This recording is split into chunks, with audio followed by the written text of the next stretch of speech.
Hello, my name is Starla Henderson, and today we are going to begin making our pumpkins. The pumpkins aren't exactly hard, but there are several steps to them, so we will probably be doing this over several different videos. And the very first step, and to me the most difficult part, are the stems. And the stems at the very top of the pumpkin, they're small, and we're going to be doing something similar to this type of thing when we make our limbs too. And you just have to take care with what you're doing.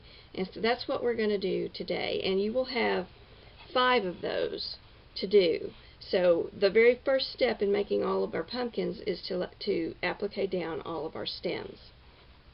So today I have already, on another piece of fabric, a sample piece, I have traced one of the pumpkins on the back, and we're starting with the stem, and I have already back basted the stem and marked it so that I can see it.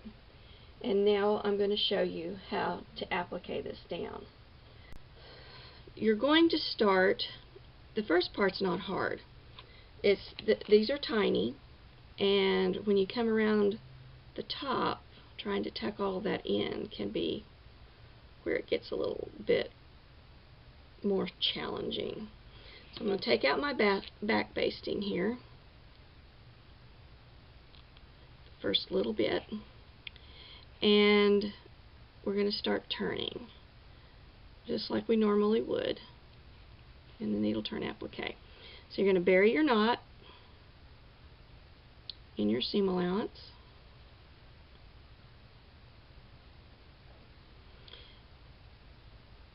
and turn it.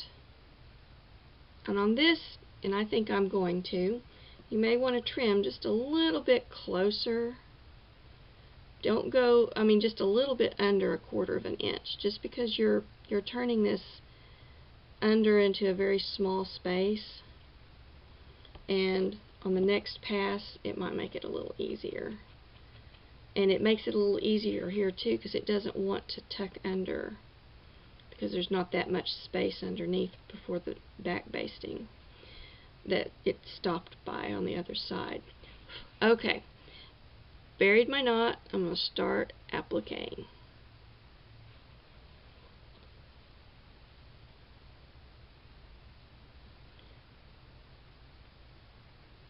And you're just going to keep going.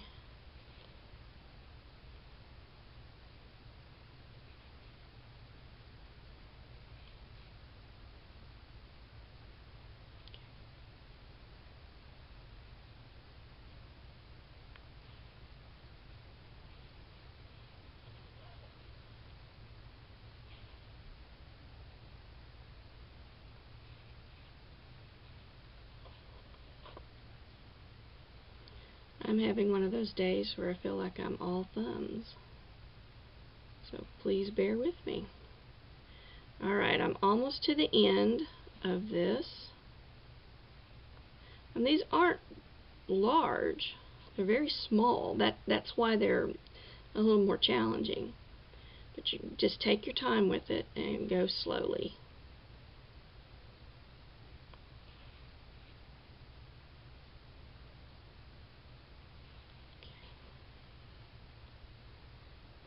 Alright, as I get to that end, in that very first corner, I'm going to go up right in, make sure it's tucked all the way under.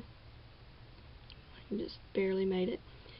I'm going to go right in to that corner, just like I'm turning any corner. Right where the 2 lines intersect or meet, that's where I'm going to bring my needle up. Okay, turn my work.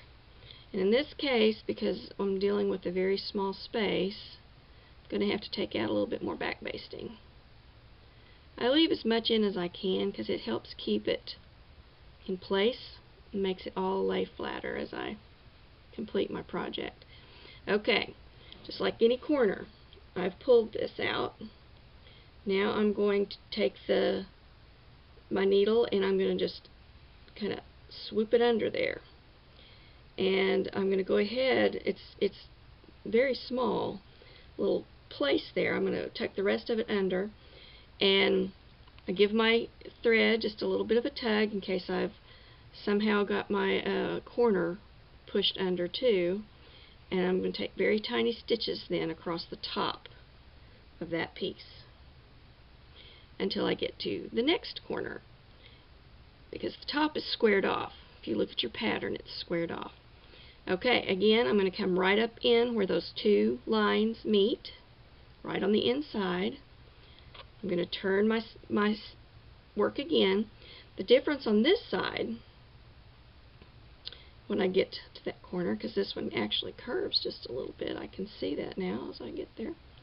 When I get to this side here, into the intersection there, I'm going to trim a little bit more, because this is a inside curve and it will not lay right, it will not lay flat unless I clip it. So first I'm going to trim off a little bit excess seam allowance here, and now before I even try to turn this one, I'm going to go in and I'm going to clip right up to that line, and it's probably going to be close because this is a small space, to about every 1/8 of an inch, maybe just a little bit more. And I take my scissors, I can see the top right where that line, just before that line. That way I know I don't cut into my stem. And if you ever do, just try and just turn it past that cut, and it probably isn't going to make a big difference on this. On some things it would, and if it does, pull it out, and there's not much you can do that can't be fixed. Alright, we're ready to make this corner, and once again you take your needle, put it in that end, and you're going to just get a good grip on it. You got to swoop it under and tuck it under, and then I just kind of pull on the thread again till I get it back into the shape I'm wanting. And on this one, I'm going to go ahead and tuck the next little section under so I can make it all lay like it's supposed to. And now I just applique to the end,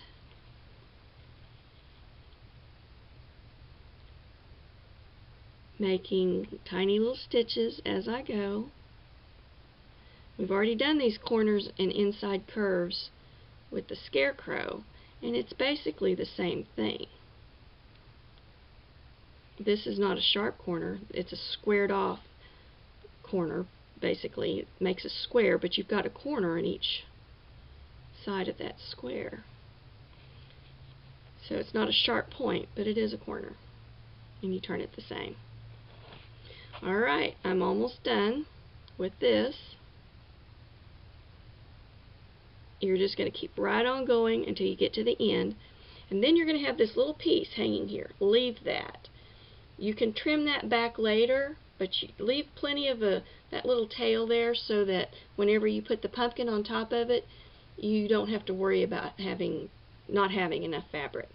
Well, this is how we put the stems onto our pumpkins. That's this week's tutorial. Do those 5 stems, and then next week I'm going to show you how to make the pumpkins. This is Starla Henderson with Fronterhouse Quilts blog. We're working on our fall sampler. Thank you.